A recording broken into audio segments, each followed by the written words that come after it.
Welcome to another episode of Plano Property Checkup. We're here again with Ben with Neighborhood Services. Ben, what are we going to be talking about today? We're going to do some tips for maintaining your foundation. We've got some where the ground is kind of leveling towards the foundation.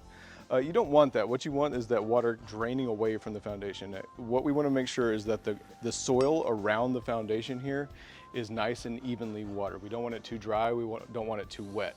So again, if that ground is leveled towards the foundation, what's going to happen is when it rains heavy, the water is going to pool around the foundation and it's going to get too wet. Same thing, again, we don't want it to get too dry. You know, here in Texas, we have the crazy weather where in the spring we get tons of rain. And then around June, July, the rain falls off. We don't get rain or very much rain until September or October. And so what can happen is that ground around your foundation can get too dry. So what's going on there? Your foundation's sitting on that soil and it's shrinking with the lack of rain and then swelling with too much rain. So the ideal is that you want to keep that water around the soil around the foundation nice and evenly moisturized. Yeah. You can see here where this the bumpy stuff on the foundation is starting to show. Oh. You don't want that. You want the soil to be up here. You don't want it to be above this foundation line where it's starting to hit the brick line, but you don't want this ridgy, bumpy stuff showing either.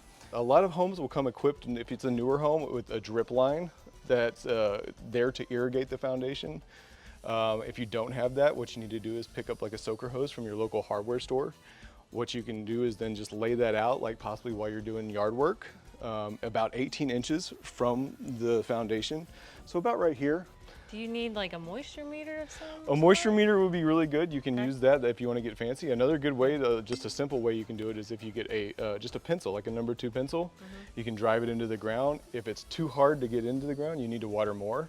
If it goes in super easy and you pull it out and the pencil's all muddy, you're watering too much, or you've got some drainage issues that you need to work on. Oh. So here's a good example of like some cracking. This is really not something to be super concerned about, but again, it was filled in here just to make sure that it didn't keep separating. What you really want to look out for is if you start seeing like the brick actually crack in half here, rather than across the masonry seams there. This is a good example of how the ground should be graded. See how it's going away from the foundation. So any water that falls there is going to drain away from the foundation. Make sure that soil doesn't get too muddy. Okay, when does it get to the point where you need to hire a professional for foundation issues? Sure, when you start seeing really bad cracking on the inside of your walls, like let's say maybe the wall is separating from the ceiling, multiple doors in the house where you can't open them, close them without significant force or pulling, lifting, pushing. You start seeing cracks, maybe, or some unlevel floors that are really bad. I mean, every house is going to have not perfectly level floors, but when you feel like you're kind of leaning on one, call an engineer out, call a foundation company out, have them come out and evaluate and see if you need repair done, which is a complicated process. So. We don't want that. All right, thanks, Ben.